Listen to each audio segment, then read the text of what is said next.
Salam sejahtera untuk kita semua. Perkenalkan, saya Maria Ferananda, guru pendidikan agama Katolik dan Budi Pekerti di SD Negeri 8 Sanggau, Kalimantan Barat. Sekaligus mahasiswi PPG Pendidikan Agama Katolik dalam Jabatan tahun 2023 dari LPTK Sekolah Tinggi Pastoral Kateketik Santo Fransiskus Asisi, Semarang. Pada hari ini, Senin 28 Agustus 2023, saya akan melaksanakan uji kinerja praktek pembelajaran di SD Negeri 8 Sanggau, Kalimantan Barat dengan tema Yesus yang Mengampuni. Subtema perumpamaan tentang anak yang hilang pada fase B kelas 3 semester ganjil. Berikut video pembelajaran. Selamat menyaksikan. Selamat pagi anak-anak. Baik, Bu. Apa kabar hari ini? Baik, Bu. Bersyukur hari ini kita semua bisa datang ke sekolah dalam keadaan sehat. Ya, baik. Sebelumnya Ibu mau absen dulu ya, absen. Ibu lihat siapa yang hadir dan tidak hadir hari ini. Ardia Gifti, Aksen Wijaya, Chelsea Wijaya, Christian Ronaldo, Gauden Lionel, Gisela, Luciana Stefania, Yoki, Henki, Kalista, Cantika, Felixius, Gabriela, Michelle Wong, Olivia, dan terakhir Abel. Ya, jadi hadir semuanya hari ini ya. Jadi kita semua hari ini diberi kesehatan sehingga bisa hadir di kelas ini.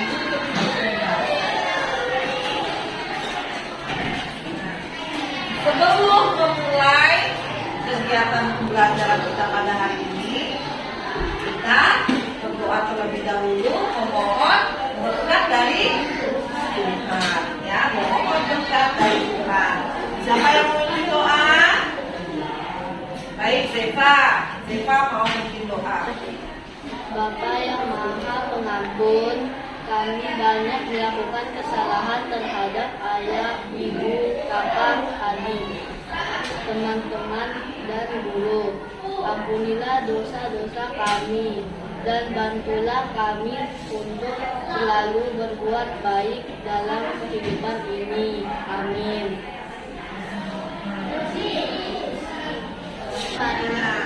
Bernyanyi terlebih dahulu supaya kita semangat belajarnya. Ya, kita bernyanyi dulu.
Yesus yang mengampuni. Subtemanya perumpamaan tentang anak yang hilang.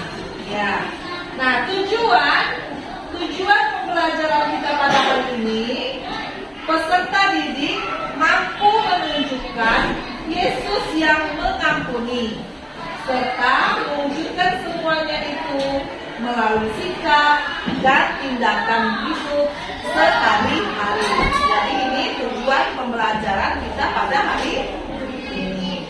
Nah, selanjutnya ada satu pertanyaan di sini. Bagaimana caranya kita bertobat? Ayo, ada yang tahu bagaimana caranya kita bertobat? Ya, jadi kembali ke jalan yang benar. Nah, mohon ampun kepada Allah. Ya, apa lagi? Adel.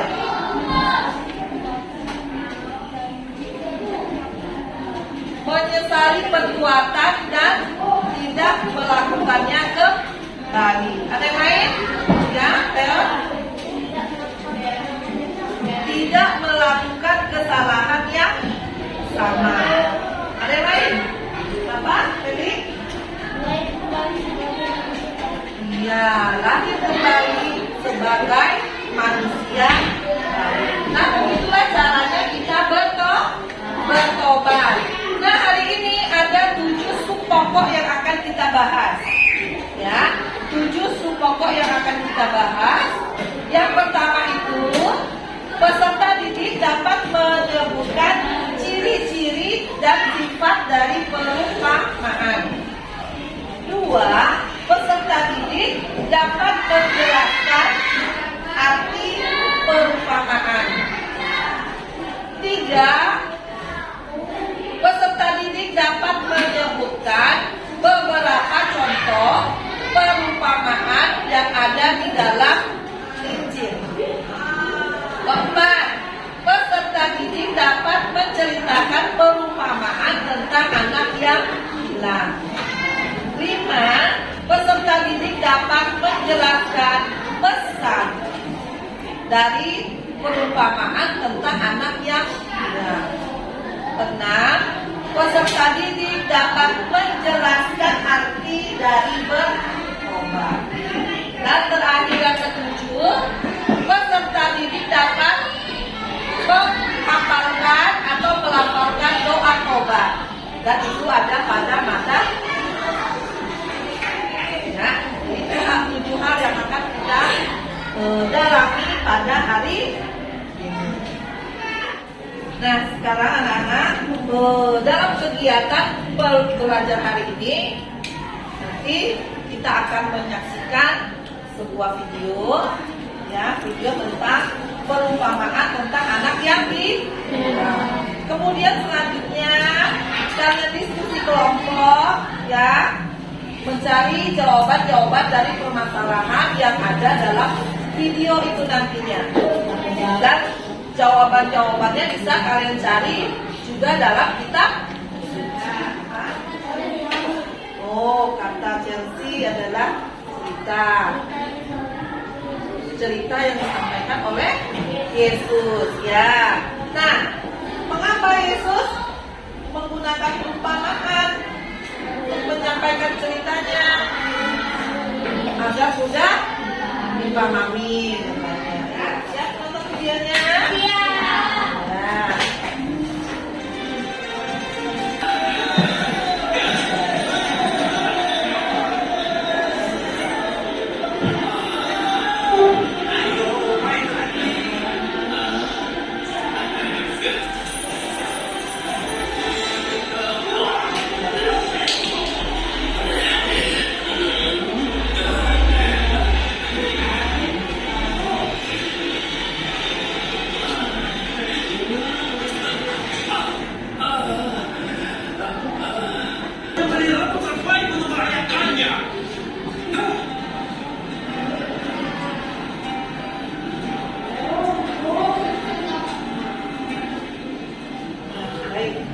Saja menyaksikan video tentang perumpamaan tentang anak yang hilang. Nah, menarik tidak ceritanya? Menarik. Nah, ada tidak kisah lain yang sama dengan kisah perumpamaan tentang anak yang hilang ini?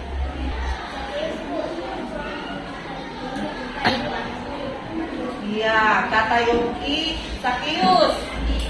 Dia awalnya seorang pemungut cukai, kemudian dia bertobat. Ada kisah lain lagi? Ya.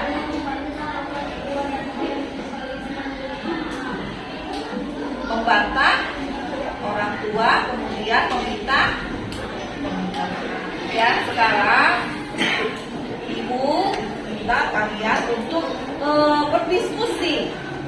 Ya, berdiskusi dalam kelompok. Ya, apa yang akan didiskusikan? Nah, kalian diskusikan permasalahan atau pertanyaan yang ditimbulkan dari video yang kalian lihat tadi. Nah, ini ada beberapa pertanyaan di situ. Pertanyaan pertama, baca, Gauden.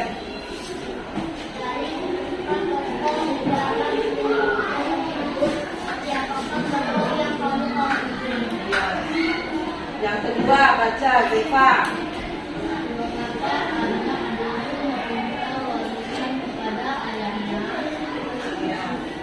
Pertanyaan yang ketiga, Reon. Baca nomor 3, Reon. Apa yang dilakukan si bungsu terhadap harta warisan yang dia terima dari sang ayah?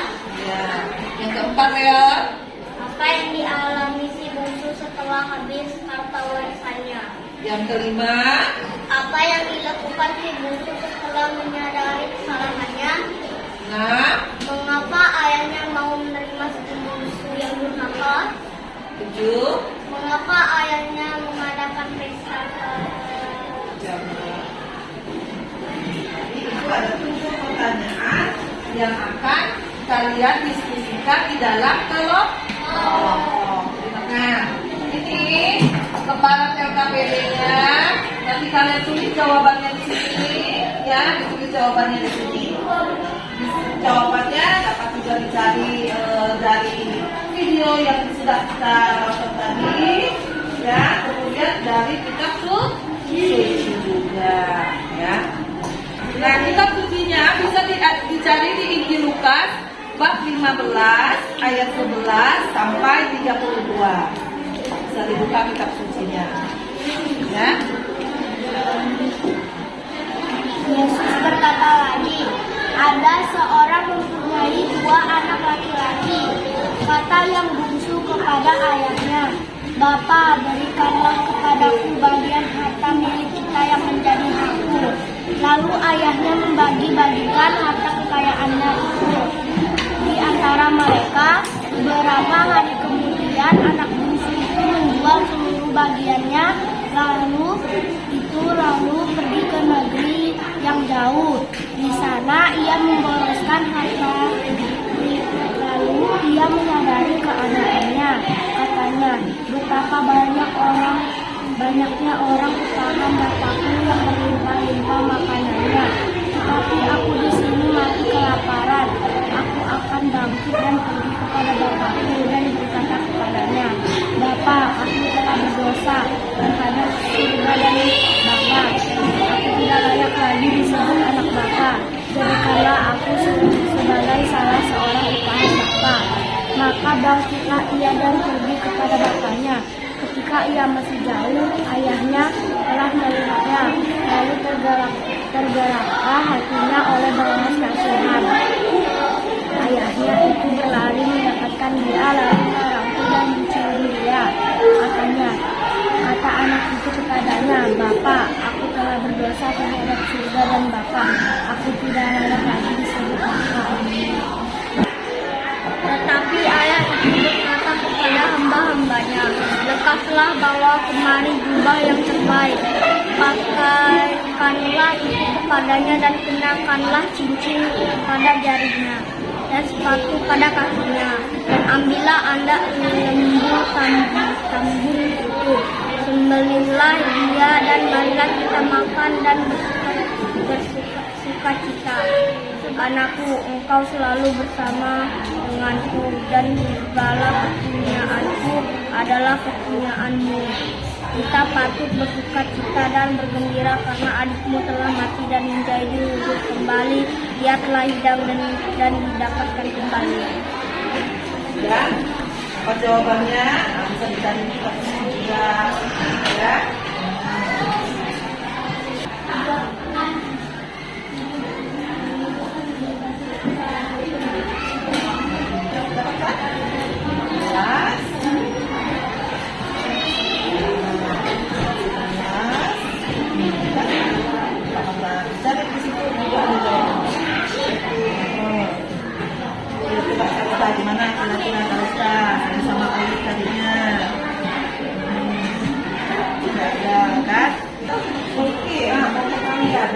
Ya, ada nggak perumpamaan lain yang disampaikan oleh Yesus selain perumpamaan tentang anak yang hilang? Ada perumpamaan yang lain?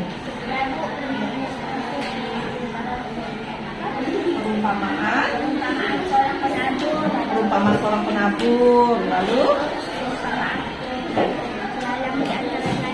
lalang di antara gandum, lalu yang ketiga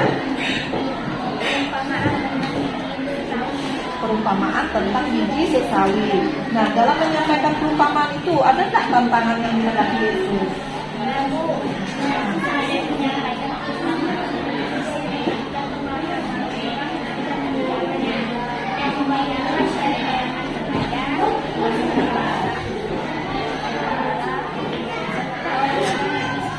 Iya, jadi Yesus itu harus membuat suatu perumpamaan atau cerita yang bisa menyesuaikan dengan orang yang mendengarnya, yang kebanyakan dari orang-orang miskin, nelayan, begitu kan? Iya. Lanjutkan lagi itunya, diskusi kelompoknya. Anak-anak udah selesai diskusinya?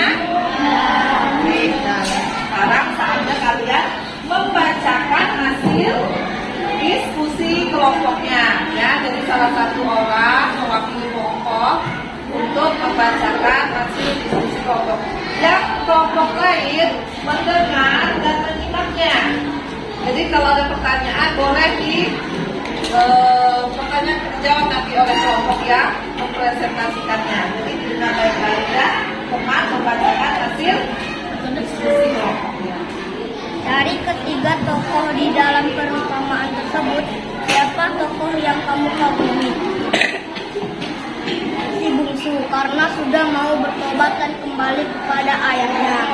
Mengapa anak bungsu meminta warisan kepada ayahnya? Dia ingin pergi jauh dan hidup senang-senang. Setelah menyadari kesalahannya, dia ingat dengan ayahnya dan ingin kembali ke rumah ayahnya. Mengapa ayahnya mau menerima sesuatu yang berkata? Karena ayahnya seorang ayah yang penyayang.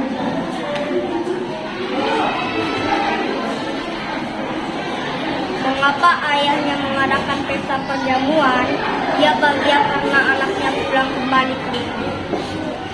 Dari ketiga tokoh di dalam perumpamaan tersebut, siapakah tokoh yang kamu kagumi? Ayah, karena mau memaafkan kesalahan yang sudah dilakukan oleh si bungsu. 2. Mengapa anak bungsu meminta warisan kepada ayahnya? Dia ingin hidup bebas. 3. Apa yang dilakukan si bungsu terhadap harta warisan yang dia terima dari sang ayah? Dia berpesta pora setiap hari bersama dengan temannya.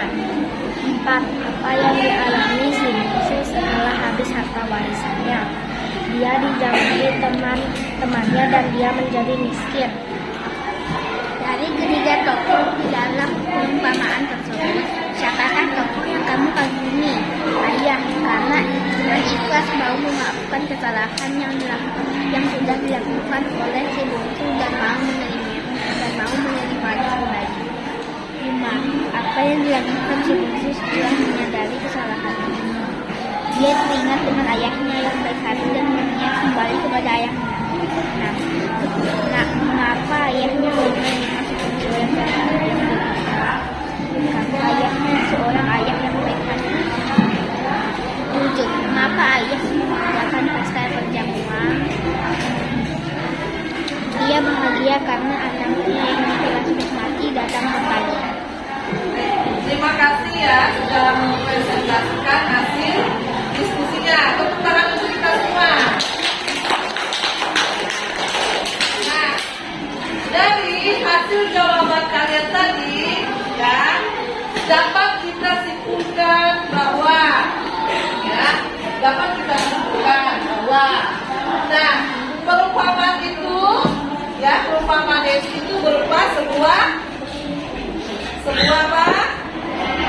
Cerita yang sederhana, berupa cerita yang sederhana perumpamaan. Nah, Yesus menggunakan perumpamaan untuk mewartakan kerajaan Allah supaya apa? Iya, jadi supaya mudah dipahami oleh murid-muridnya. Ya, makanya Yesus menggunakan perumpamaan. Nah, perumpamaan tentang anak yang hilang itu mau mengajarkan tentang mau mengajarkan kita tentang pertobatan, bahwa kalau sudah berbuat salah, berbuat dosa, kita harus bertobat. Ya, bertobat. Nah, bagaimana sikap tobat yang baik?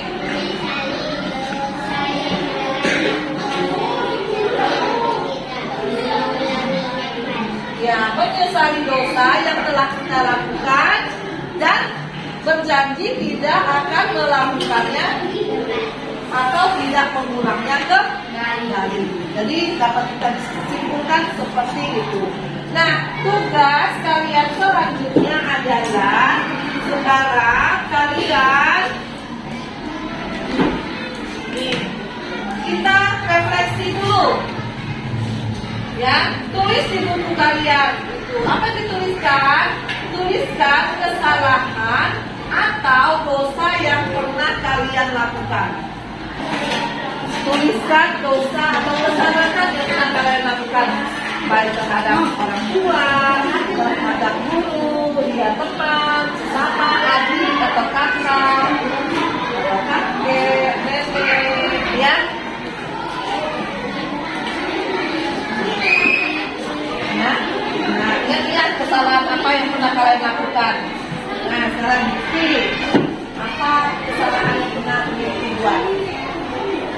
Membenci teman, Kalista, membantah orang tua, katanya. Nah, kelompok ini, Chris, apa Chris? Membuli teman, ya. Memarahi adik, katanya. Kelompok ini, Messi, apa Chris? Melawan orang tua, pernah berbohong, kata Ferry. Nah, jadi kalau kita sudah membuat kesalahan, apa yang kita lakukan? Meminta maaf. Kemudian berjanji tidak akan melakukannya kembali, tidak mengulangnya kembali. Ya. Nah, sekarang tugas selanjutnya kita mewarnai. Senang mewarnai? Ya. Ditulis dulu namanya di atas.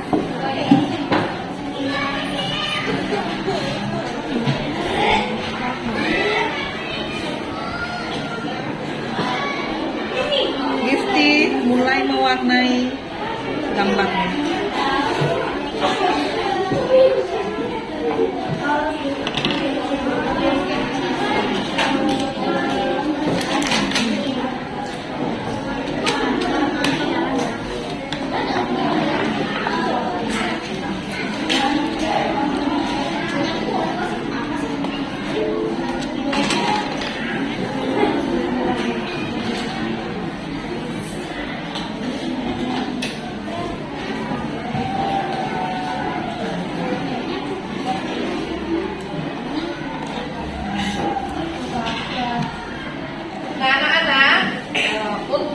Melihat pemahaman kalian, Ibu mau kalian mengisi ini asesmen atau tes tertulis, ya. Ibu mau menilai sejauh mana pemahaman kalian tentang materi kita pada hari ini.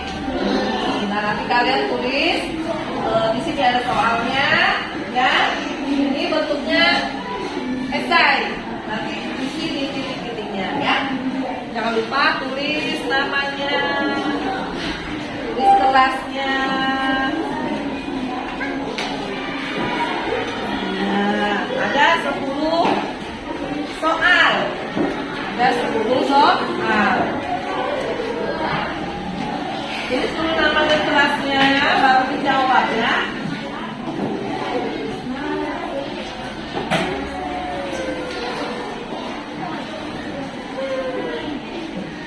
Baik anak-anak, sekarang kita koreksi bersama, ya, pekerjaannya. Ibu membacakan jawaban benarnya, nanti kalian cek di pekerjaan kalian benar atau salah. Salah jawabannya. Baik, dilihat ya masing-masing. Nomor 1, perumpamaan yang digunakan Yesus untuk mewartakan kerajaan Allah berbentuk cerita. Ya, kisah atau cerita sederhana yang disampaikan Yesus dalam pengajaran sehingga mudah dimengerti oleh para muridnya disebut ya perumpamaan. Selain perumpamaan tentang anak yang hilang, perumpamaan lain yang digunakan Yesus adalah tentang seorang penabur, lalang di antara gandum, atau biji sawi. 3 tokoh dalam perumpamaan anak yang hilang yaitu ayah, si bungsu, dan si sulung. Nomor 5, perumpamaan anak yang hilang menegaskan aspek kerajaan Allah yaitu sikap pengampunan dan tobat. Nomor 6, sikap yang ditunjukkan oleh si sulung yaitu dia marah. Sikap yang ditunjukkan oleh si bungsu yaitu tobat. 8, setelah melakukan kesalahan atau dosa, Allah menghendaki kita untuk bertobat, menyesali dan berjanji untuk tidak melakukan lagi kesalahan yang sama merupakan sikap pertobatan. Ya. Doa yang mengungkapkan kesedihan dan penyesalan karena dosa-dosa disebut doa tobat. Ya, sudah ditandai mana yang benar mana yang salah kan? Ya, nanti dikumpulkan. Nah, sekarang ibu sekarang di sini menemukan. Nah, jika kita telah berbuat kesalahan atau dosa, kita seharusnya bertobat, mohon ampun kepada Tuhan. Dapat juga dengan mengucapkan doa. Kemudian setelah berbuat dosa atau berbuat salah baik kepada orang tua, teman, saudara, sebaiknya kita meminta maaf. Kemudian jika teman meminta maaf atas kesalahannya, kita harus memaafkan dengan ikhlas, ya. Nah, dalam memaafkan kita tidak boleh memandang suku, budaya dan lain-lain. Ya, siapapun itu harus kita maafkan. Ya, harus kita maafkan.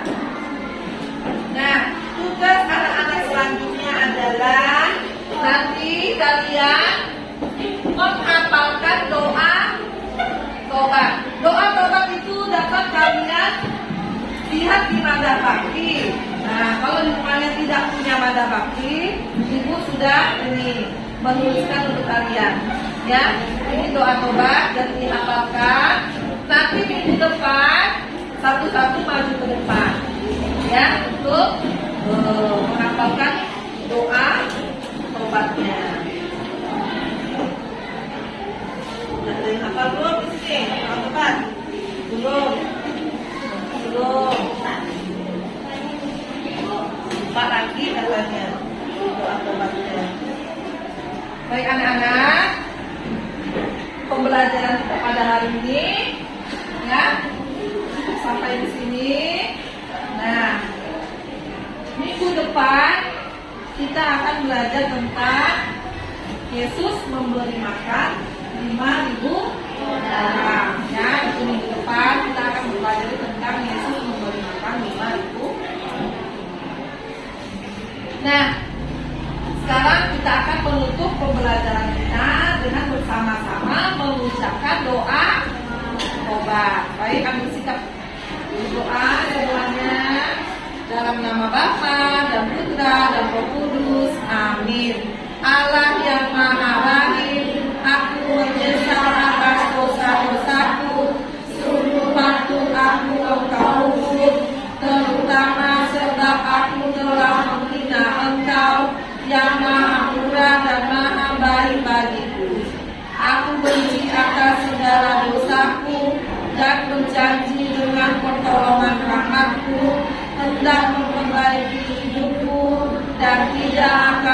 berbuat dosa lagi. Allah, ampunilah aku orang berdosa. Amin. Dalam nama Bapa dan Putra dan Roh Kudus. Amin. Nah, anak-anak, pembelajaran kita pada hari ini cukup sekian. Terima kasih. Kita ketemu lagi minggu depan.